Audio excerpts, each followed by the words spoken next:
All right, I'm going to start over since my mic was not on. Today is July 27th. I'm going to call the Urban Affairs Committee meeting to order. We have two items on our agenda. I'm going to take up order number 21-100-8328, special permit application for Edgewood Entertainment LLC to operate X-Golf and indoor golf simulator recreational facility with the bar area in an existing building at 229 Boston Post Road West. So if the applicants would like to come up, you can sit in the middle, squeeze in, or you can go around, whatever you prefer. I'll try to squeeze. I know, it's like... Thank you. And I think your mics are on. Just make sure those green lights stay on. I don't know if you have anything you want to offer to us before I open up discussion of the permit that you were kind enough to send to everybody. My only question would be, if anyone wants to revisit the presentation we did, if there were any points within that that you wanted to refresh before we open it up. If not, then we can proceed. Anybody need a review of their operation? All right, everybody received a copy of their draft grant of special permit. We can go over that. You'll notice that there were a few that were yellow highlights that the information will need to be filled in as this is given to the solicitor for final approval. It has the usual findings of facts and conditions, talks about where the site's located, that they filed all of the special permit applications, that the building inspector has looked at them all and signed the form that he's supposed to sign. Talks about the public hearing that we had, and then it will have the date of today's meeting in number 13. I didn't talk to the solicitor, but Ms. Bully did contact him for me, and his suggestion is within the finding of facts, somewhere he will add information, oh, bless you, about the fact that the petitioner mentioned that they need a liquor license for the franchise. So It's that'll actually- just be in there as a statement. It's in 11C. It is in, oh. It will be, okay, all right, it's covered then. I guess we don't, unless he wants to make it more clear, I guess we've got what I was looking for there. So we can get down to the reasons for approval and the conditions that are listed.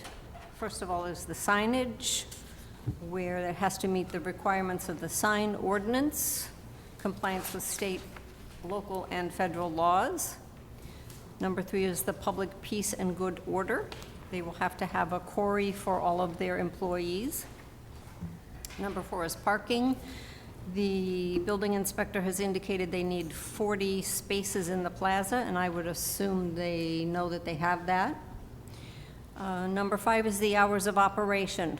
The hours of operation shall not be earlier than 7 a.m. or later than 12 o'clock a.m. on any day. Then there's a statement, this had actually come from another application or another special permit that we had. If the ward council or chief of police or other counselor has not heard of any complaints in a year's time, then the hours of operation can remain the same. Is everybody comfortable with keeping that language all in there? Yep, Ward no counselor. Okay. I don't know, Councilor Wagner, if you want to bring up yours now or if you want to wait till I go through all of this. We could go through all of it. Okay, and then I'll ask if anybody has any suggestion changes. Number 6 is the limits of the use. It is limited to provide the indoor recreation area, golf entertainment, and a bar area. Number 7 is food preparation, where they need to get the permits from the Board of Health. Number 8 is the certificate of occupancy, which they will need to get from the building commissioner. Number 9 is no expansion of the use areas or change in area configuration. So they are only allowed to use Unit 6 unless they come back for a change of the special permit. Number 9 is subsequent users. Number 10 is the required approval regarding sanitary conditions. So this again talks about the Marlborough Health Department and what they will need to provide them. Madam Chair? Yes, And Counselor. just, there seem to be 2 number 9s, just to note for when those are going back through. Oh, yes. I'm just kind of reading the numbers. I'm sure that that will be corrected by the solicitor when he looks at this, but we can note that there are 2 number 9s.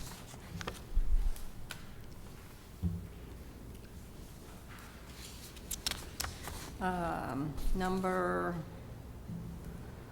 11 is our standard recordation, so that this has to be filed with the Middlesex South District Registry of Deeds. And I know I went through those fast, so I don't know if any city councilors on the committee have questions or suggestions for changes. Councilor Landers. Thank you, Madam Chair. I was just curious, how many employees would you hope to hire? And are they any part-time, full-time? So we are required to have a PGA Pro on staff to do lessons and whatnot, so that will be 1 employee. There's also typically another store manager or someone that will oversee some of the daily operations in conjunction with Brian. And then typically the rest would be part-time. And you usually have 2 to 4 people on site at any time, depending on the busy side or not busy. And that's part of the business model that's been conveyed to us. So it really depends on their availability of how many you would need to cover all of your time. So we're expecting between 10 and 12. That's good. The fact that you're serving liquor, will they have to all be, is it 18 or 21? I think it's 18. 18. Yeah. So they'll Yes. have to be all, so actually a high school kid almost couldn't get a job there. Or could, maybe doing certain things. Unless they were on a shift with someone that was Yeah, doing as long as they that didn't work touch- and they As were. long as they kind of- didn't touch the liquor. Right. Yeah, I mean, there will be other jobs, like putting the frozen pizzas, heating those up and turning the simulators on and, everything else, cleaning, washing dishes, busing. So there is, there is that component. So we could. Yeah. I was We at have the- 2 high schoolers. We have 2, so- we have 2 sons that are going to be you know working. it. I They was might at be doing a some golf free tournament labor. yesterday. The chamber had their annual golf tournament, and the chatter was pretty positive about this. They swear it'll improve their game. Okay, thank you, Madam Chair. All right, anybody else on the committee with questions or comments? Councilor Wagner. Thank you. My question is around, we don't have anything specifically relating to the hours where alcohol would be served, and looking up a similar establishment, Four Kicks, that has, I think that's more youth-oriented, but it specifies beverages will be served between 4 p.m. and 11:30 Monday through Sunday, and there's an exception for special events. I think I would like to see something specific added in for where alcohol will be served, and this special permit, it specifies where, like, it can't be, no alcoholic beverages may be consumed at any time in areas outside of the permitted areas, including but not limited to the parking lots, and that the applicant provided the city council with its alcohol policy handbook, and the applicant shall implement the policy and performance of the policy as a condition of the amended permit. So can you say, I'd like to have that be very specific, have an alcohol policy handbook, and also what was your expectations around hours for serving alcohol? So we would follow, our expectation of serving of Well- alcohol would mimic the laws allowed in the state regarding that. That was our goal, our plan. As far as a policy through the franchise, there are policies that we have to, agree to and then provide as part of aligning with the brand and making sure that it's, fulfilling the entertainment for everyone there. So that is our plan as far as a policy, and every employee is required to go through that training and sign off on it. I mean, seeing that we have a precedent of putting something very specific in a special permit, it feels appropriate in this case to do so as well. So, because my concern is the hours listed in number 5 is 7 a.m. till 12 a.m., so I don't want to just assume that you won't be serving alcohol at 7 a.m. And what's going to be the policy if you say, I know there's a, I don't know if there still is, there's a golf club, like say at the high school, and so say there's a high school event, like is that kind of event, clearly you're not going to be serving to high school students, but if there's adults there, I mean, it feels like if it's a school-oriented event, what will be the alcohol policy in that situation? I'd like to see that spelled out. And Counselor, if I may, I know I wasn't on the council when this was approved, but my understanding that they were pretty specific on this, and maybe Counselor Austin can add input, was because Four Kicks is really a kids' facility, where I believe X-Golf is designed to be adults, but also family. So a child isn't just going to walk into X-Golf by themselves, where a child could go to Four Kicks as part of a team with no parents there at all, so that they wanted to make sure that the alcohol was in a specific place. I think you indicated that you would have some little private spaces where people could go and do their training. You could have the alcohol in that area. It would be served either by a server, I believe you indicated, or people would get it from the bar and take it with them. So it's more like Apex to me, where Apex is running around with both kids and adults, but I don't believe there's, I'm not sure if there's even hours for alcohol at Apex. I don't remember that one. So I can concede the need to have a time frame and maybe to have their policy, but limiting where it can be might be a little more difficult. But I know that that's the responsibility of the license board. They go around and check establishments to make sure that they're not serving. If they lose their license, they have to close. So I would assume We that would as a lose our business owner, franchise. you're So- going to be careful that you don't Yes. lose that liquor license. Absolutely, Or- as in 11C, or 97C, whatever number it says, where it says that is part of the franchise requirement, that's something that we will take very seriously. I would agree in the sense that if there were special conditions applied to Apex, then I think they apply to our situation. I think it's more similar. Yeah, and you had said it's state law. I don't know do you know what state law says about serving alcohol? Just from a time Really? perspective is Yeah, all you were you know, I talking, right? just know when I go to a restaurant, I can't be served at 7 a.m. And But you can go have brunch at 9 o'clock and get a Bloody glass of... Marys. maybe Yeah, it's by so- town, the rules are, Counselor, first, Counselor Wagner, are you finished with what you had to say? Because I kind of... I just want to say, I mean, I think it's an excellent establishment. It sounds like it'll be a really good addition to Marlborough. I would just like to be clear on the alcohol policy, so not that it's punitive towards you, but that it's consistent. You know, I wanted to make sure we understand the policy and that it's consistent and spelled out, so there's not problems later. and consistent with what? What other entertainment are doing in the town? Okay, I just wanted to understand.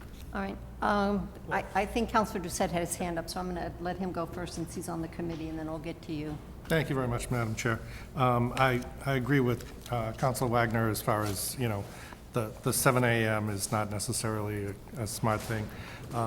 There's a couple of golf clubs, you know, there's one off of Concord Road that you can check the hours for them as well as, you know, it's consistency that we're looking for. I think that's the important part here.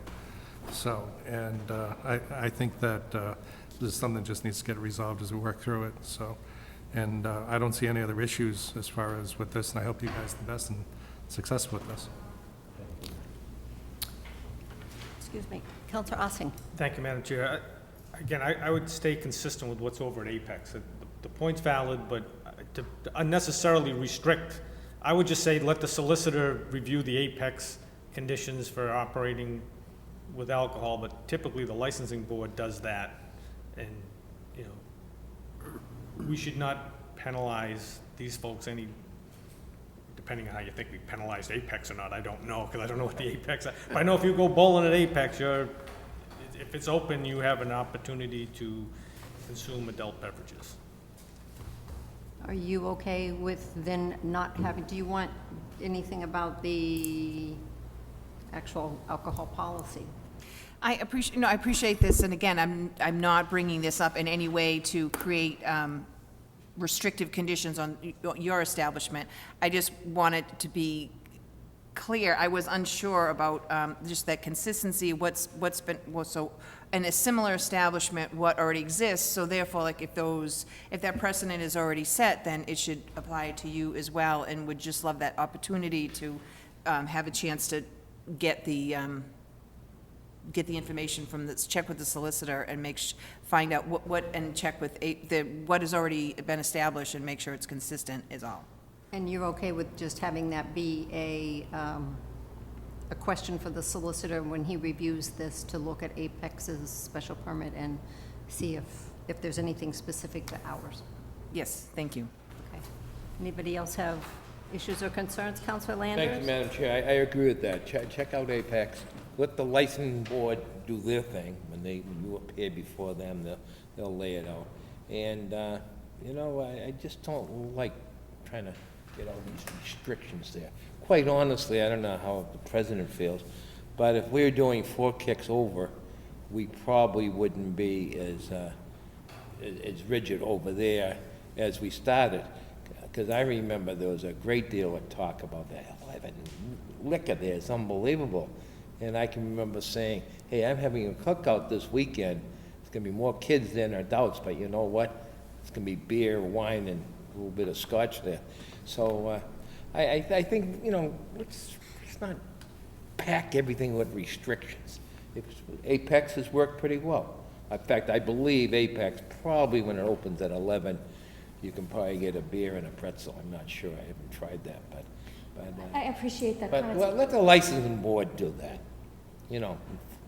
Yeah, my understanding is the license board just gives you the license, and then you are free to do with it what you want. I don't think they set hours. No, but they check things out, though.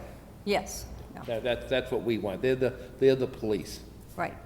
Yeah, And they'll monitor you. Yeah, no, I appreciate the comments. Like we said, we will hold true to making sure we're executing on whatever the rules are, so that, because unlike other areas, if we lose our liquor license, we shut down completely. It's not like we just can have people golf and you're not drinking. So it will be very much something that we will take seriously and execute on to make sure we follow all the rules. Right. Counselor Navin, did you have comments? Yeah, just, to add to that, right, and I believe Apex has a golf simulator. I assume they still have it. I know they had it when they opened, so I assume they still have it. So I think it makes a lot of, they have one, yeah, so I think it makes a lot of sense, not to penalize either party and, right, to make it universal, right? No one should have an advantage, no one should have a disadvantage. So I think whatever the Apex permit says around that, I think makes a lot of sense for you guys, and just add that, Yeah, my understanding is Apex, it's golf, football, and maybe Somebody wants baseball. drinks. There's 4 different rooms with different things in each of them. That's right. Yeah. So I'll just say, I've visited an ex-golf in, there's one in Auburn. It's an older one, and. It is an older one. But I do have to say that the premise is a lot of fun, and I enjoyed it, so I wish you guys a lot of luck. Thank you. Sorry about that. I guess we went offline with the storm. All right, hearing no further questions, any? I'm on. Is anybody ready to make a motion? Motion to approve as amended? All right, it's been moved and seconded to approve the special permit application, asking the solicitor to make a couple of corrections and to check the hours of operation against the Apex and add any conditions that might be relevant. Is there further discussion? Seeing none, all those in favor? Just to clarify, the changes to hours is just for the liquor license, not necessarily for the hours of operations, right? Correct. Okay, just want to make sure that was clarified. Thank you. All right. All those in favor? 1, 2, 3, 4, 5. All right. It is my understanding in the conversation that Ms. Bully had with the solicitor that the the liquor license should not have been approved before the special permit was, and his suggestion was that this body send a letter to the license board asking, and have the solicitor send a letter to the license board asking them to have a conversation again about their approval of licenses, and that they need to make sure that there's not zoning issues or special permit issues. So, Mr. President, I'll leave it. Are we allowed as a body to, can I send that You can send, request? so you can send that request, but at the licensing board meeting last week, they actually talked about what I call fixing up their checklist for applicants to come in so that they know they gotta get, is it in the right zone? Is it that they talk to the building commissioner? Do they got all the permits? So I think they're working on it, but a letter or an email from you saying that would be appropriate, just to remind them. Okay, then I will talk to the solicitor to see if he knows what they went through, if that was sufficient, or if something further is appropriate. All right, Madam Chair? so, yes. Is there a limit to the number of full liquor licenses we can have in the city, or is it just limitations with package stores? Just package stores. Just package stores. Just package stores, okay, thanks. And as you know, the package stores impact the number of adult recreational marijuana facilities. So when the census data comes out, that could change. True. It could, yes. But it's correct that there's an unlimited all liquor license license, for yeah. restaurants.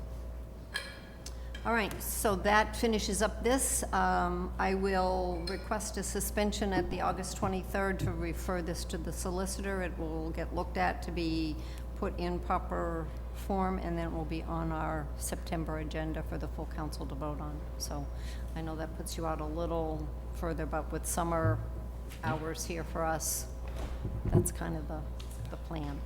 Yeah. Okay? Okay. Yes, thank you. Thank you. Thank you. Thank you. Oh, yeah. I hope you brought an umbrella. We didn't. It's in, sorry about that. It's in the car. Run across the quickly. street. Thank you. That's what they were asking yesterday. All right, the second item on our agenda is order number 21, 100-8293, referencing 18-100-7134B, a petition from attorney Robert Buckley on behalf of Marlborough Northborough Land Realty Trust regarding the proposed amendment to the zoning code, chapter 650, by adding to Article 6, section 650-35, Commercial Village Overlay District, in accordance with Exhibit A attached to petition.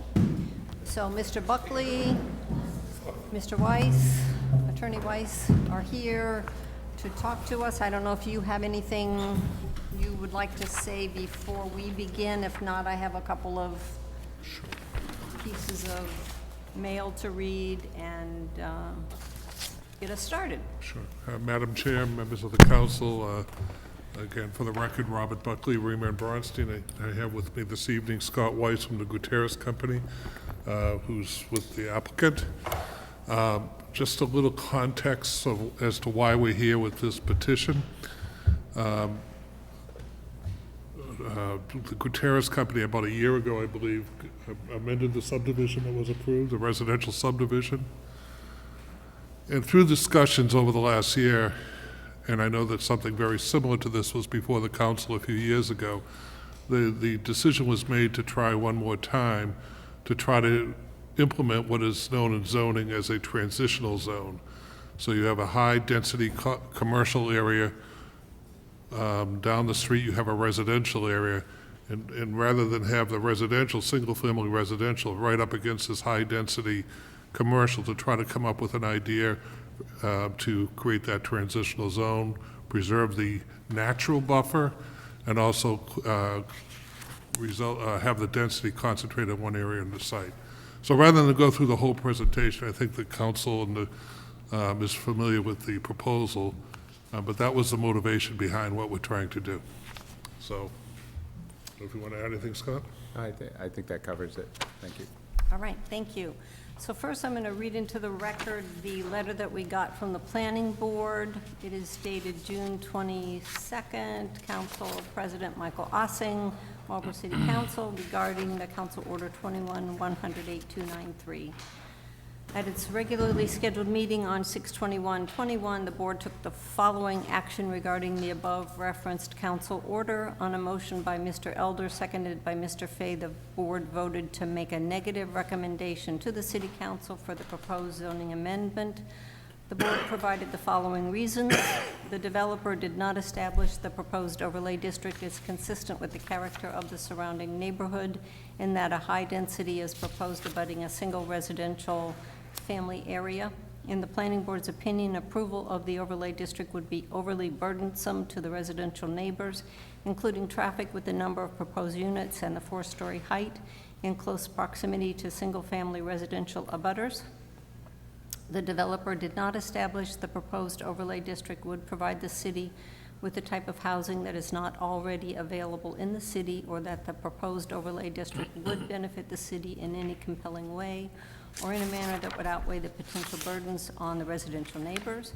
Although a tax benefit was cited by the developer, there could be corresponding costs for safety and other services. In addition, the developer would not be cleaning up their open space of soil contamination. The developers did not establish the proposed overlay district would be keeping with the intent and purposes of the city ordinance. The residents of the surrounding area neighborhood are entitled to a reasonable expectation of being protected by the existing zoning absent a change that clearly benefits the city. If the city council sees fit to approve the overlay district, the planning board suggests the following limitations: significantly reducing the percentage of lot coverage allowed, reducing the number of stories allowed for the buildings, reducing the overall number of units, restricting the undeveloped portion of the property so that no further development could take place and the existing land could not be disturbed. Given the contaminated soil, the undeveloped portion of the land should not be transferred to the city, and incorporating the environmental and soil management contained in the developer's current single-family subdivision approval into the terms of any special permit issued in the future. And on that last point, I believe that was a point that Priscilla Ryder made in her email that she sent with her recommendations. So we do have suggestions from both Mr. DePercio from engineering and Priscilla Ryder. I don't think either of them are here, but we do have those that we can discuss as we go through the document. Everybody should have the draft that was sent to us in the original information we got. And I will open this up for any city councilors who have questions before we begin discussion of the actual zoning change. Councilor Doucette? Thank you very much, Madam Chair. Just in general, I understand this is, something was sent to us before and we didn't pass it before, and I don't see any significant differences between this and what was sent before, so I don't see a compelling reason why it should be approved, but if you want to walk through the process, that's perfectly fine.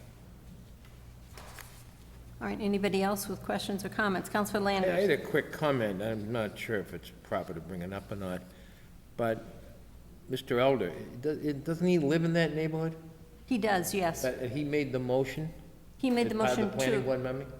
he made the motion to not approve, to Yeah. not recommend approval, yes. But even though he lives there and he's the planning board member, he can still make the motion? I don't believe the planning board has rules that we do for voting on things. I mean, the board member Elder lives down on Glen Street. He doesn't live necessarily. It's contiguous to that lot, though, I believe. No, because this is on Forest and Elm. He's on Glen Street. Well, I guess on the back side of Glen Street, I guess. But Not Forest and Elm, Forest and, I don't know. Forest and the street that comes up, Ames. Forest and Ames, but it does go all the way down to Glen if you, And Glen is part of his neighborhood. yes, but I don't know that the. I was just curious. That may be why he voted, why he recommended to deny. I think we're Or all. recommended, not to deny, but to send a negative recommendation. I was just curious. because of the concerns. I know, I went back and looked at the planning board's records, and when this was approved, there's a letter dated July 16th, 2020, that came from the Department of Public Works, where he had said originally approved as a 23-lot definitive subdivision on May 11th, 2006.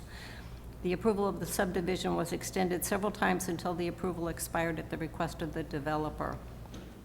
After a failed attempt to have the property rezoned and developed as the Commercial Village Housing Overlay District project, the original subdivision was resubmitted for approval as a definitive subdivision plan, which was what was approved by the planning board for, I believe, 21 houses. I know there was an original submittal and then it got changed around. So that was approved by the planning board, and then they have resubmitted again their original, or their, what to me is almost an identical request. All right, so we can get into this. I guess the first point I will make was one that I made, I think, at the public hearing, that the 650-35 needs to be changed because that is currently taken up by something else. In looking at this, the purposes and objectives, when it talks about the property identified as map 100, parcels 24, 25, 26, and 15, it is my understanding that you do not own parcel 15. Is that still correct? So I'm not sure how we can approve zoning for something that you don't own, and that the owner of that property may not even be aware of the request. And I guess I'll leave that to the solicitor if we get to that point. All right, number B, the authority of the permit granting authority. Priscilla has noted that the statement in that first paragraph, where with the exception that the city council shall be the permit granting authority for any site plan approval, not special permit approval. And Mr. Buckley, did you receive the emails from? I just received it now. But Okay. I think the comments we can all address. We're Okay. fine with those. So that one, I think everybody should be okay with, since I would think the solicitor would also have pointed that out. Her other recommendation in B is to add in a new F that reads, confirmation that the soil management plan for dealing with the contaminated soil related to this old apple orchard will be addressed. That's all talking about the permit granting authority. Everybody's okay with adding that? The next is section D, which is exclusivity and control, which just talks about the uses on the property. That's related to the underlying zoning. Number E is eligible uses. Priscilla's comment is she is confused, as was I. I think I mentioned at the public hearing. If you look at their request, it states, except as specifically set forth below, all uses permitted in residence districts are A1, A2, A3, RB, RC, and RCR, either as of right or by special permit in accordance with 650-17 of the zoning ordinance, are permitted in the CV housing overlay. So anything in any residential area will be allowed in this zone when it is specifically zoned RB. I made a note, and It'd be an overlay district. it's A3. Yeah, yeah. So I guess that was a concern to me, especially when you look at some of the things that are not allowed in some of those areas would now be allowed here. And then there's a list of, if a use requires a special permit, the use shall continue to require a special permit. Number 1 is the following additional uses are permitted by right in the CV housing overlay: multifamily housing up to 120 dwelling units within the entire CV housing overlay zoning if said units are age restricted or age targeted. And B, consumer service and retail establishments accessory and complementary to the other principal uses at the property.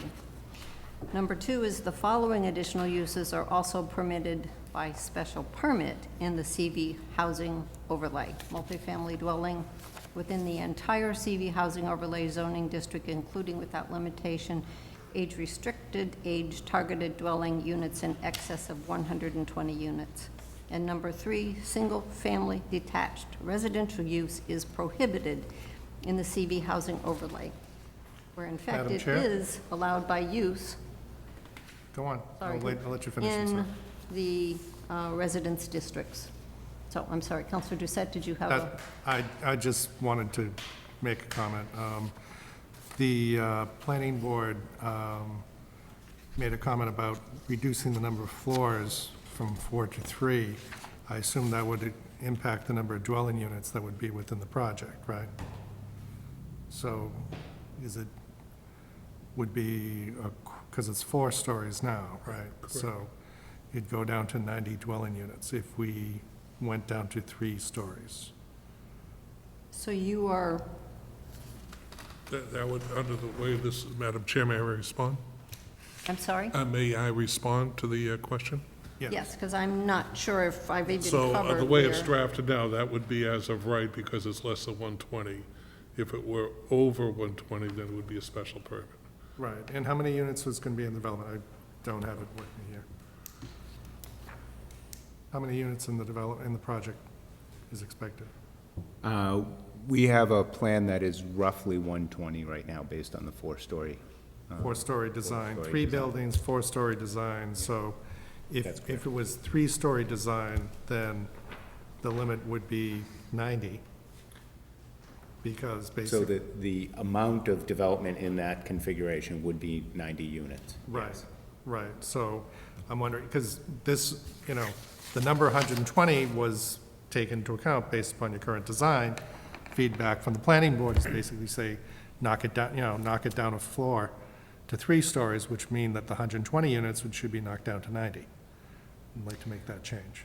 I believe that there was a comment from Mr. DePercio on the dimensional requirements. I would think if we're talking about height, dimension would be where that would go. I'm not talking in- about units, number of units. The number of units, I think we can change the Right. number of units, and they could still build less buildings, but have them as high as they can, unless we I'd still add a like to, specific condition that they can't be over a certain height. well, I'd rather not go with the heights, I'd rather set the number as the number of units.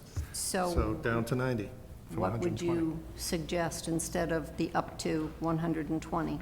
90. All right, are you making that I'm making that a request for a change. okay? And that would make changes in 1A and 2A. So both of them. Yes. So in the multifamily by right, change to 90.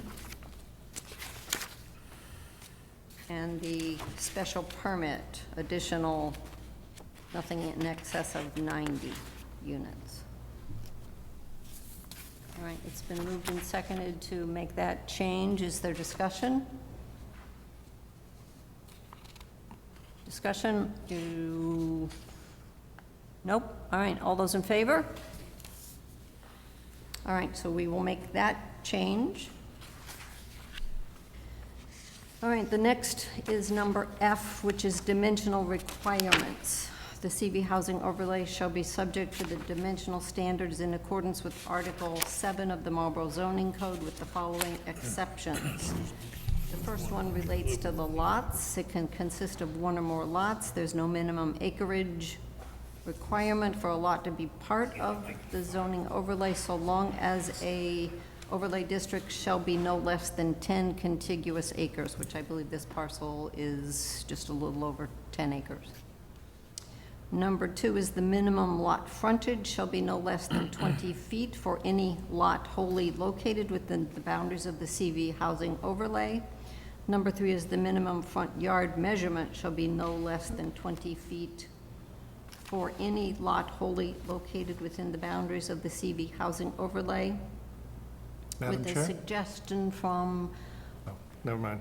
Mr. DePercio from engineering that we add in A minimum side yard and rear yard measurement shall be no less than 150 feet each, with a vegetated or landscape buffer of 100 feet to be provided. So discussion on that recommendation from Mr. DePercio.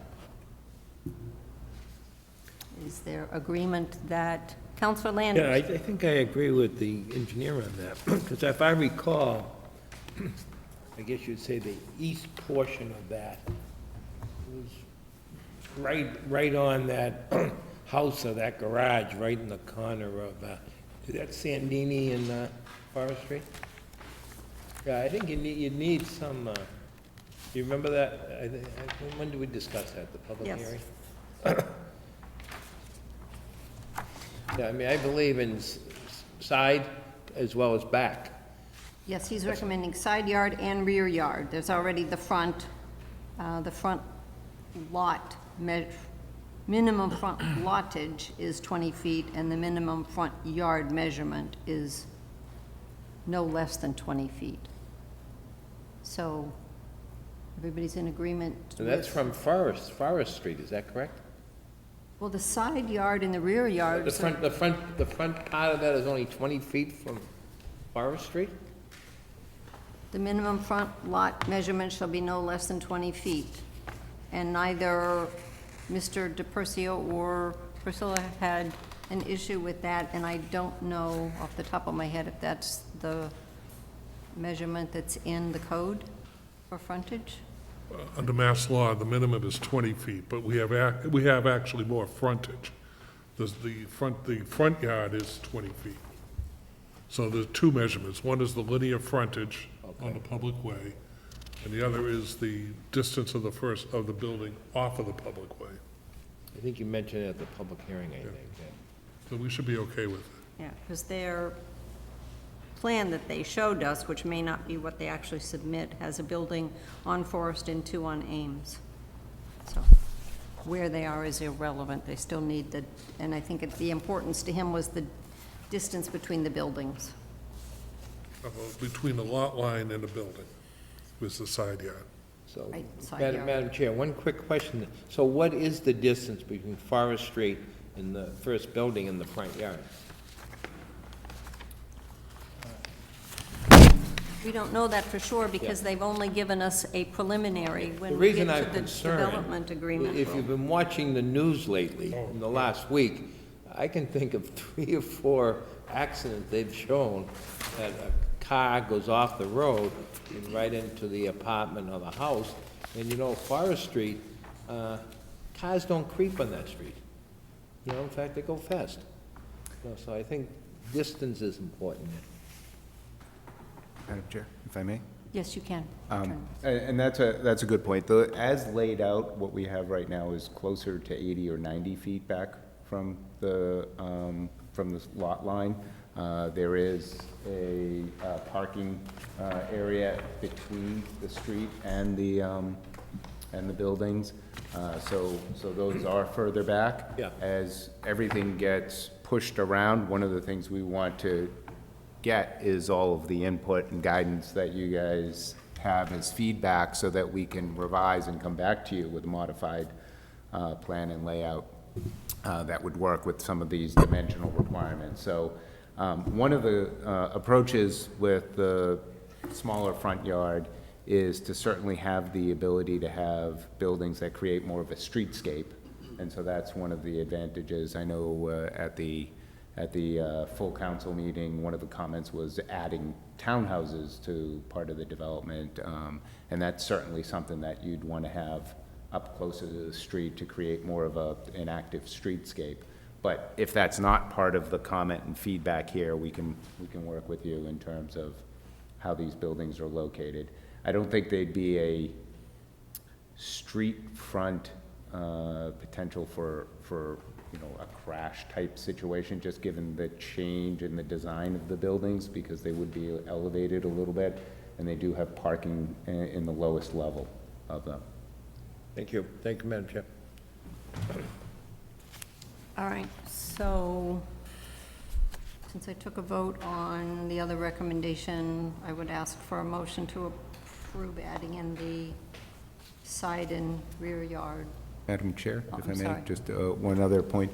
I do appreciate all of the feedback and input here, but before you take a vote on that, this is the first we've heard of some of these dimensional items, and we would like to incorporate them and come back to you with some suggestions as to how these components get added in, not the language into the text, but to be able to show you an updated plan and how that would look, so that everybody has the confirmation that this is acceptable.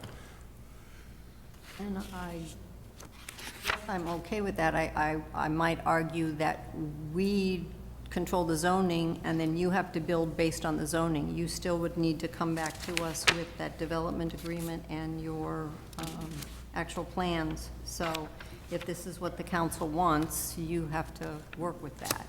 So Understood, and that's I fine. will- That's acceptable as well. I mean, I don't know that, I was hoping we could get through this tonight and be able to recommend at the August meeting that this get referred to the solicitor, so. With if that there's- understanding, please proceed, and I have no objection. All right, is that okay with everybody? Sure. All right, so is there a motion to approve adding in the side yard? So moved. Counselor Doucette, it's been moved and seconded. All those in favor? I should ask if there's, all right. All right, number 4 of that is no less than 15 feet shall separate the structural side wall of any 2 or more structures within the CV housing overlay, even if on separate lots. No less than 15 feet shall separate any area behind and/or between structures, and fire suppression vehicles shall have clear and adequate access to all structures. Number 5 is the maximum building height in the CV housing overlay shall not exceed 60 feet. A structure located within 50 feet from the property line of a directly abutting parcel in a residentially zoned district shall not exceed 40 feet in height. And I just out of curiosity, I did pull up the table of lot areas. The height in business B is 52 feet. For most of the residents of the city, it's 3 stories. When it starts getting higher than that, it's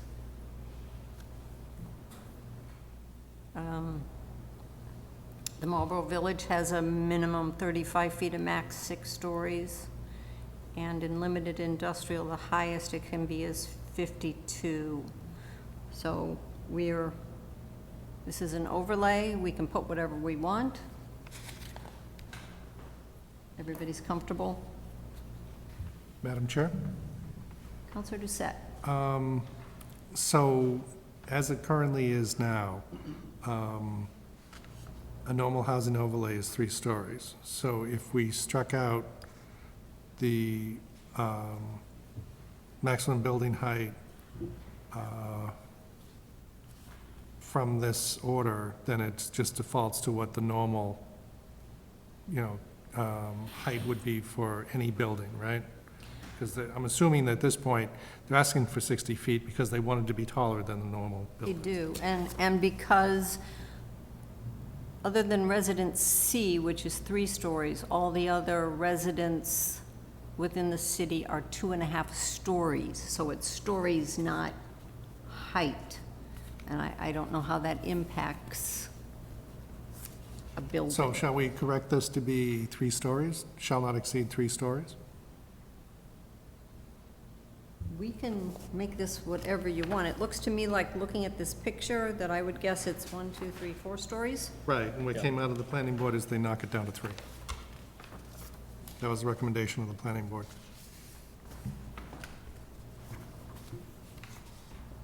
Is that are you making that as a motion? I am making that as a motion. Shall not exceed 3 stories?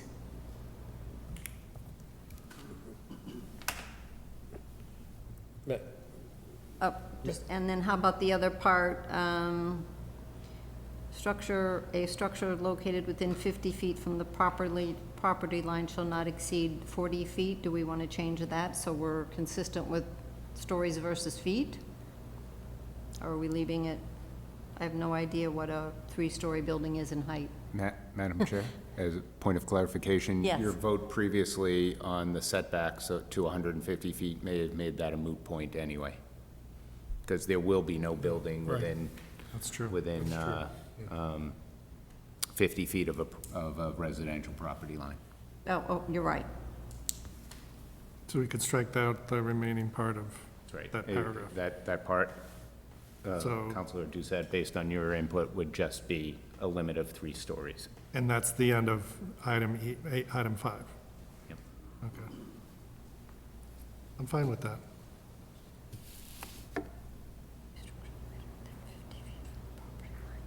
We didn't change the property line.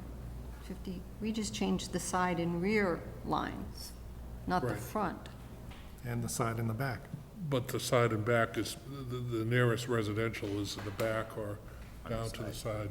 So we have to be a minimum of 150 feet from those. Okay, so we're just going to strike it, all right? You're more than welcome to leave it and put a limitation on it. It's, we can't build that close anyway because of the prior change.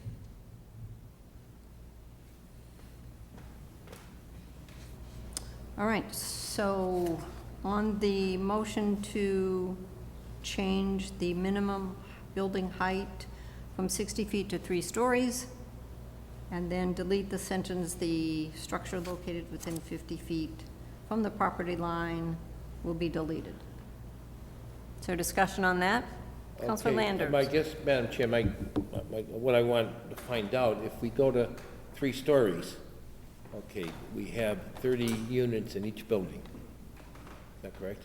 Well, if we come down Right, 120 that's to correct. 90, and then we get 3 buildings, we come down a floor, so that gives us 30 units in each building. That means you must have to spread it out more. That 4th floor, those rooms are going somewhere. So the change dropping from 120 to 90 units was a 25% reduction. Yeah. A quarter of the size, 1 floor is being lopped off in general. So it comes down in height, the building footprint should remain approximately the same. Okay, probably about the same, yes. Okay, I'm just curious now, did we talk about the number of bedrooms at all? Did we reach that? No, because we haven't gotten to that yet. Well, I'm just curious what that would, somewhere you're gonna expand something. We're not looking to expand further. Well, This has been proposed as a condominium targeted, not restricted, but targeted toward a more senior population, and would consist primarily of 2-bedroom units. Or not primarily, it would be all 2-bedroom units. is what we- Condos rather than apartments. Condos rather than apartments. Just guessing, I'm really getting into it. What would be the approximate price range of those?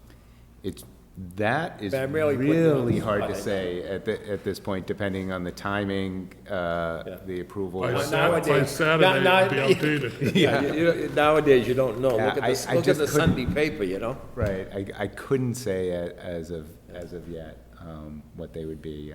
Happy to hopefully get to some sort of understanding of where we're at and Okay. give an idea, but. Thank you, we're not Madam there Chair. yet. I didn't mean to hit them with all these questions, but they're on my mind. All right, we are at taking the vote, I believe, still on the change to number 5. No, I thought you were going to take a whole vote, but I just would like to remind you, if you want to go forward with this and a vote to continue for August, there's still some confusion as the actual usage, and I would like to revisit that before we can move forward with the August meeting. That's all. Okay. Yeah, to me, that's a question for the solicitor, that I don't know that we can, and maybe he'll say we can. I'm not sure I'm comfortable voting to change the zoning of a piece of property that the petitioner doesn't own, but that's a question for later. On the change to switch from 60 feet to 3 stories. Is there further discussion? All those in favor? All right, so that one carries. Number 6 is the maximum lot coverage shall be calculated on the entire land area of the CV housing overlay and not on an individual lot basis, and shall not exceed 65% of the total area of the CV housing overlay. And engineering and conservation didn't have issues with that, so everybody's okay? The section G is parking and curb cut requirements. This just talks about, in general, that it will have adequate off-street parking. The city council and the applicant shall have as a goal for the purposes of defining adequate off-street parking. Parking locations will be at ground level, underground, or in a parking garage. Parking garages can be freestanding or as part of buildings dedicated to the permitted uses. Parking spaces for each dwelling unit. There shall be a minimum of 1.5 parking spaces for each unit. Where feasible, sharing of parking shall be encouraged. And number 4 is the granting of relief from parking regulations. The city council may waive any of the foregoing requirements or the requirements of section 650-48 if it makes a finding that to do so will enhance the overall design of the CV housing overlay. So all of those have been pretty standard in, I think, some of our overlays. I personally have an issue with relief, but we can get to that at a later point. Number H is signage. Except as otherwise provided, signage shall conform with the provisions of Chapter 526. And there is a section where we can waive requirements if doing so will enhance the design.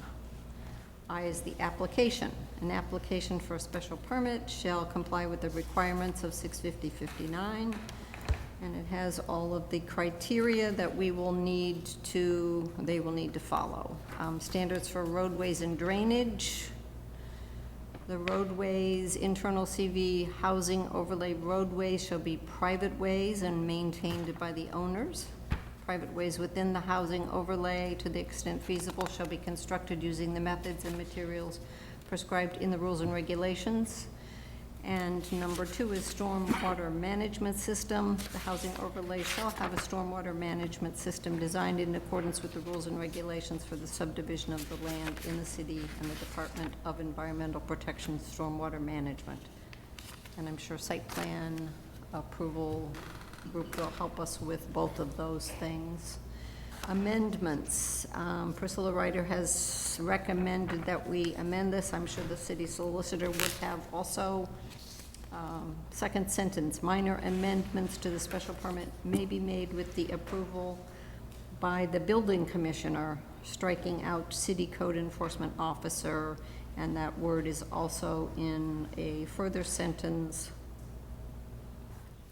Anybody have issues with that change? It's pretty standard. And we have the exhibits that show the property. All right, we've gone through everything. Anybody else have anything that they want to add, change, questions? Councilor Doucette. Thank you, Madam Chair. You brought this up earlier. There's a parcel of this rezoning that you don't currently own. So we need to know if the owner is okay with this change. Okay, and I'm not sure how formal we need to acknowledge that permission. Because I think that's important to basically have, I, as the property owner, would not want to see my property rezoned under my feet. So. And I think it also becomes what will now surround me. Currently, it is a a subdivision has been approved, and I think you can see on the map that Mr. Kerrigan put back up for us, the little square sort of in the middle off of Forest is the property they don't own. So the housing subdivision has 2 houses to the left looking at this and 1 house to the right. There's an existing house on the property that they don't own. So with You want to make it a condition for them to acquire this property to? They indicated they were trying to buy it. I believe there was At a one point, statement made yes. at the public hearing. Did I mishear that? Don't believe we made that statement at the time, but we did previously have it under agreement for purchase.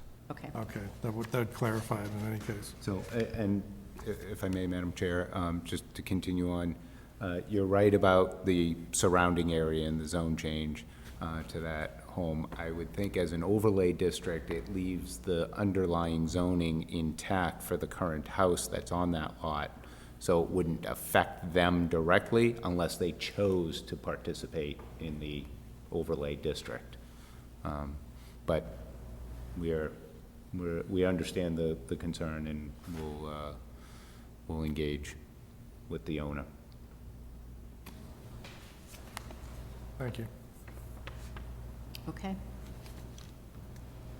So we've gone through all of this. I believe I covered all of the recommended changes from both Mr. DePercio and Ms. Ryder, so they have been incorporated into our recommendation.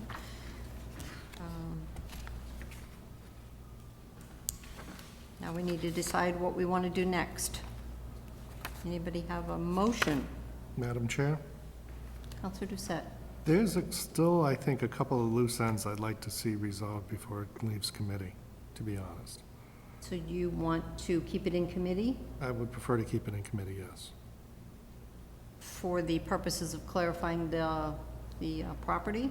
Clarifying the property, there was something else that you guys were talking about as far as design, how you want to possibly change the design based upon the changes we talked about. I thought there was another outstanding issue as well. And I will, as it says in here, the master plan and the development agreement, the master plan will show where this is actually going to look like once the zoning is approved. We have control of that. We also have control of the development agreement. So we have, if this is approved, we've already reduced the number of units and we've reduced the height of the buildings. Now, they're gonna have to come back to us with a proposed master plan, but if we don't like it, and I will remind everybody, I think in the design, housing design guidelines, the recommendation from MAPC is that parking be behind buildings, not in front of. However, you look at Thalia, they're all in front. Whether we want to ask them to change it, so, and I don't remember if that was one of the planning boards, I believe it was a discussion that they had about the parking in front, but keep that in mind as, those are all discussions going forward. What we're focusing on now is the zoning piece. So we want to make sure we get everything we want in the zoning. I'm open to hear what the other counselors will say.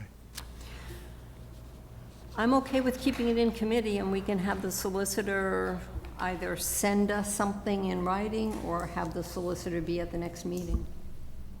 Counselor Dumas, you have. Thank you. I know I'm not on urban, but I think my concern overall is, by right, you went through the planning board and had numerous conversations, and by right, you can do the subdivision, and now you decided to come before us, and now it looks like you want every type of eligible use underneath the sun, and then for good measure, you're like, we will target senior citizens, just to sweeten the deal. So it looks like it's almost like pick a lane, figure out what you want, come back to us, and then we can, it's just very confusing. It feels like a constant bait and switch, and now that if we give you free rein to do every eligible use based upon this, we don't know what you're gonna do.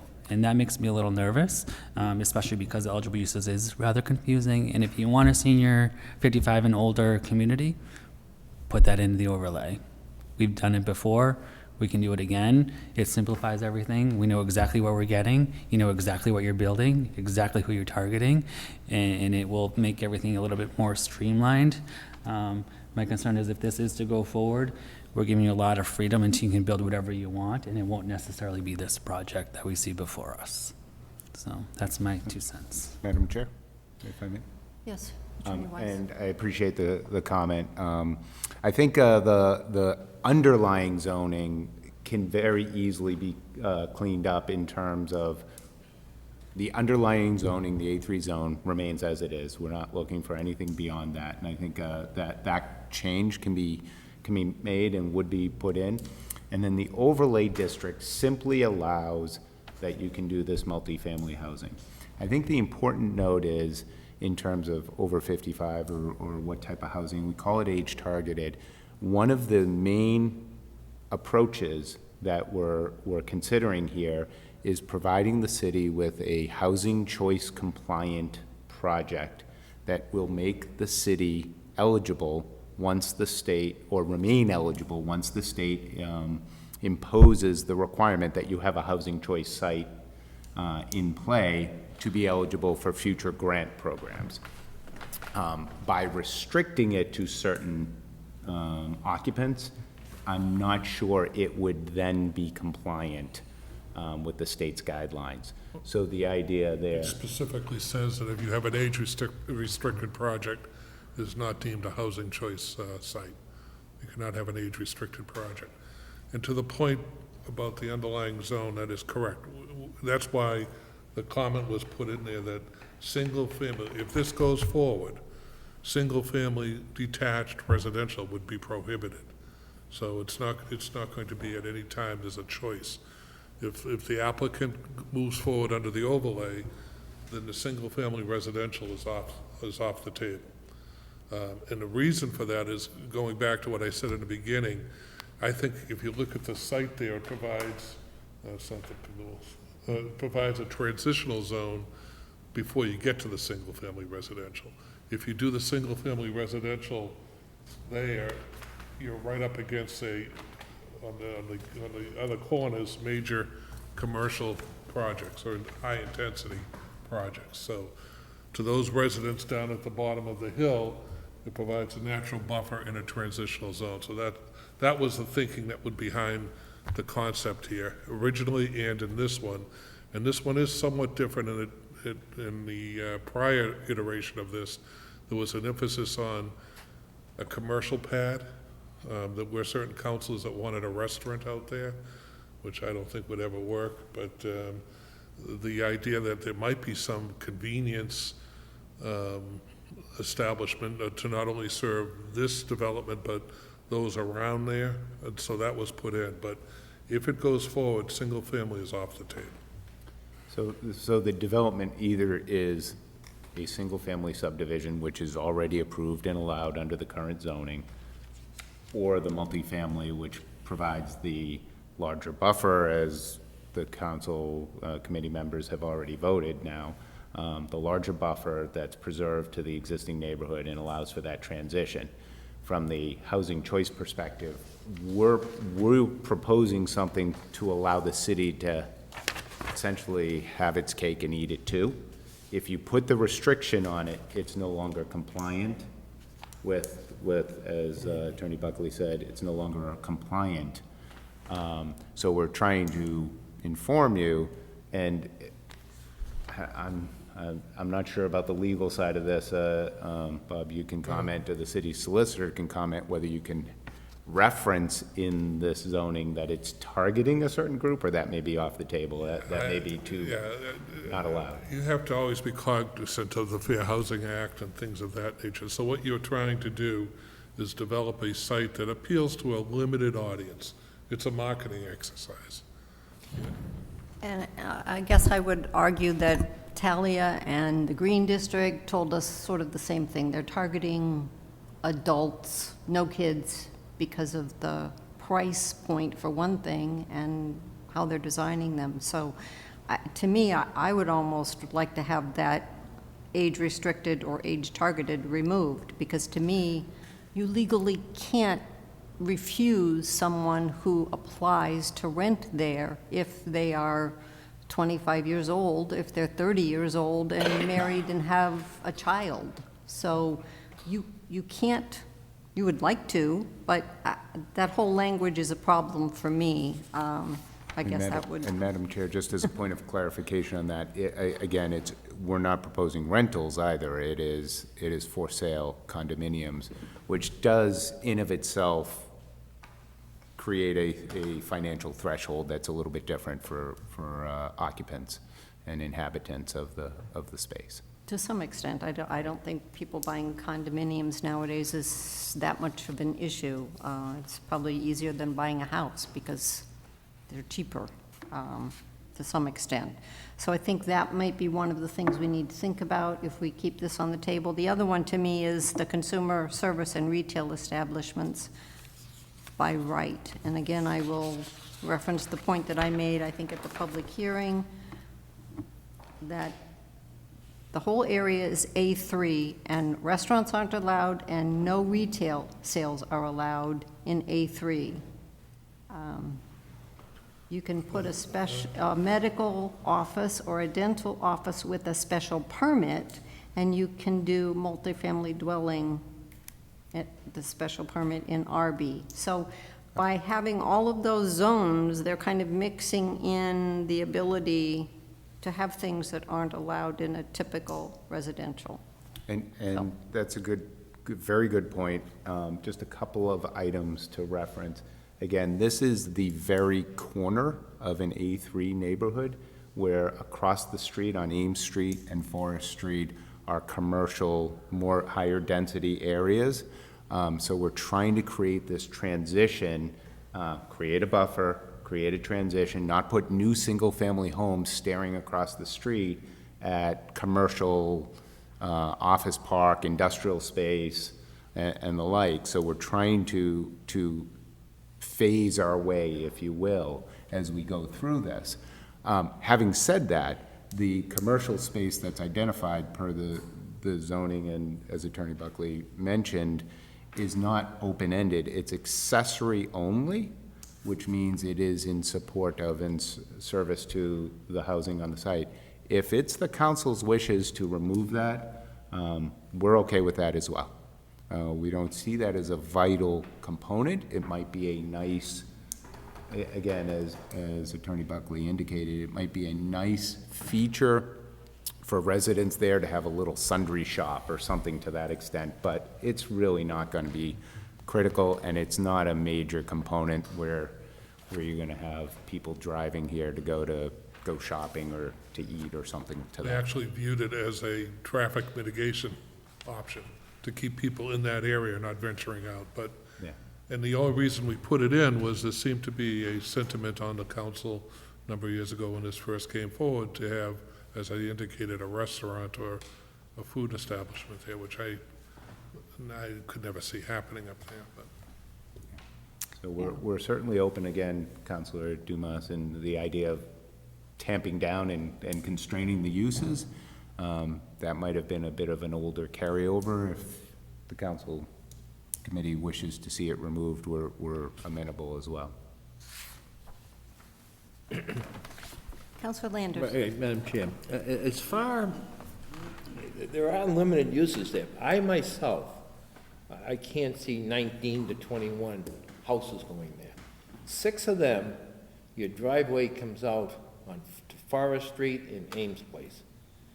As far as putting a little retail store there, you don't want to pull out on Forest in Ames. Those, you travel those, and a lot of trucks, more trucks are coming with all of the development out there, and Federal Express and all that kind of stuff. It's a roadway to Bartlett Street, and Bartlett Street goes into Northborough. So housing, I can't see being successful, because 6 out of the 19 houses are right on Ames and Forest Street, so eliminate that. I did perk up when you mentioned that there'd probably be condos. I think we got enough apartments out there. Talia, you know, they did a pretty good job. We had nothing to do with that, really. Then all of a sudden, that showed up. Then we had a groundbreaking a little further down Seminole. You know, that's 188 units. Condos, if there's 90 of them, the price is right. There might be some of the young professionals or people starting off. They might, you know, like the condo idea. So I think what we have to decide as council is, now, or 6 months from now, or a year, listening to our advice and planning people, what does Marlborough need for housing? All right, that's what we gotta, I mean, you gotta look ahead there. What do we need? I don't personally think we need 19 more houses there. I don't think we need any retail there. And so, what do we need? If 90 condos would fill a void, here again, sometimes the reason I like condos, and because they're occupied by owners usually, and they take a little bit of care of their property, or they stress that the management company has to take very care of it. So I can see that you guys come up with a couple of opportunities, and then we decide what would best fit the future needs, I say future, next 5 years, of the city of Marlborough. Thank you, Madam Chair. Counselor Navin. Thank you, Madam Chair. I guess I would offer, I think the city does need more single-family housing. I think that, I think a lot of places where we can put it, and I appreciate the desire to want to increase the buffer, and that's if you're coming from a different way. If you're coming up Ames or you're coming down from Avalon, but if you're coming up Forest, there are several single-family homes between here and Four Kicks that are already there and that already exist, and so. I don't think that the single-family homes on Forest are as out of character. I'll give you that the ones on Ames Street, certainly would be, and they'd be facing an office park at themselves. I was disappointed personally when I saw this come in because, even if it's there, this is the neighborhood. This has been a neighborhood since the 50s or 60s. We keep chipping away at our neighborhoods around the city, and eventually that's all we're gonna have. And so, I have some concerns with that. I think, putting 3 new buildings, beautiful buildings, like really nice buildings, and the buildings across the way at Avalon have come out nice. I just think that, if anything, this housing market shows very clearly we do not have enough single-family homes in the city. And That's it. Thank you, Madam Chair, if I may. Sorry, please. If I may, and I appreciate the points that you make. I think there is a housing need. There's a housing need in the city. There's a housing need in the state. We're all hearing that in order for the economy to continue to grow. And one of the benefits we think in this situation is this continues to fill a housing need, albeit a little bit differently than this neighborhood. I think the point was made in the planning board's letter that it's not as though condos don't exist in the city, but there are not a lot of newer condos that have been built. And this is responding to a number of different items. The subdivision that has been approved, it was approved years ago, was reapproved at our request to have it reapproved, is cut off from the neighborhood though. That was a deciding point. There was a stub of a roadway that was left for this land to become part of a subdivision and part of that neighborhood. It is no longer, that is not the desire, that is not the approach. This would be, although abutting, it's on an island. And as referenced by the conservation agent, Priscilla Ryder, and others, this land was part of a former apple orchard and is, as was the entire Glen Street neighborhood that abuts this whole area, is probably not the most desirable place to have single-family homes. It can be done. It's done all over the state. But to have this type of managed development area also is beneficial from that perspective as well. So we really are trying to walk a fine line to get the best solution here for both the residents that abut the land, creating the buffer, for the city to provide some different housing, and as mentioned, establish the continued eligibility for grant programs. So we're really trying to work with you and the city to come up with a very positive way to fill a number of gaps. And as an aside, Madam Chair, the intent was also, as evidenced by the bylaw, is to vest the council and the representatives of the town in the process, so that the council and the various groups in the town will be involved with approving the master plan and any changes to that, so. Was not to open up Pandora's box. No, I understand that aspect of it. I know, I guess just for me personally, having attended the planning board's meetings back in 2018, when the original subdivision was approved, and then work was started, I know it became a nightmare for the residents off of, behind where this is, on McKay and Teller. They came to the most recent planning board meetings to express their concerns, and so what got approved by the planning board was something that the neighborhood was involved in and okay with. I guess my concern with us taking this up is, unfortunately, we don't have input from the residents like we do for the project on Route 20. We don't have anybody saying we love it, we don't have anybody saying we hate it. I don't even know if they know that this is proposed, because we didn't have to give them notice. Neither the planning board, well, the planning board did with the subdivision, but we didn't have to, because it's a zoning change. We would if they come in for that special permit piece, but I'm gonna bet that the residents would not want this proposal.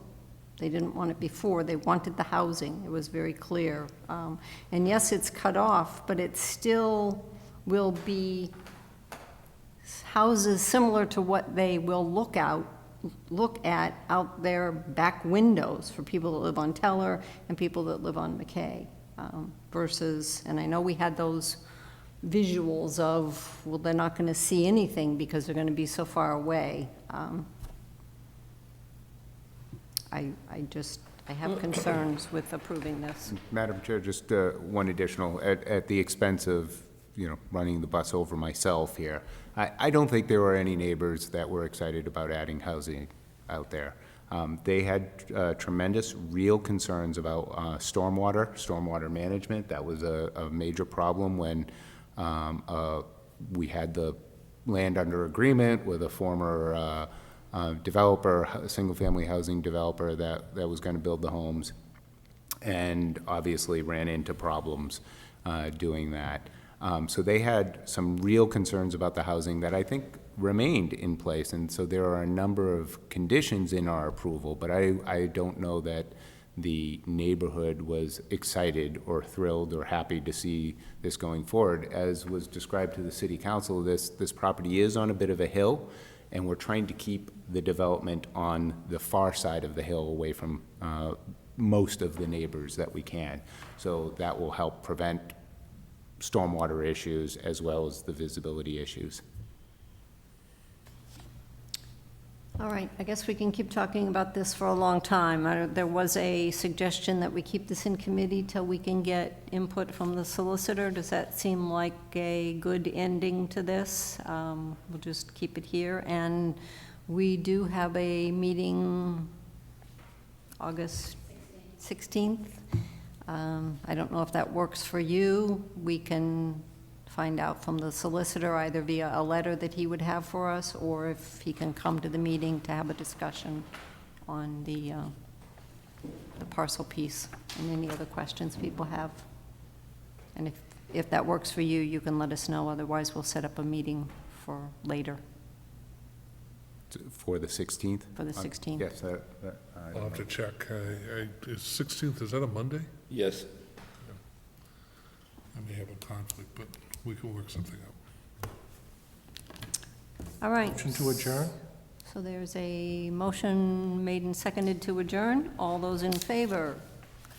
1, 2, 3, 4, 5. We are adjourned at Thank you very much. 7:59. Thank you.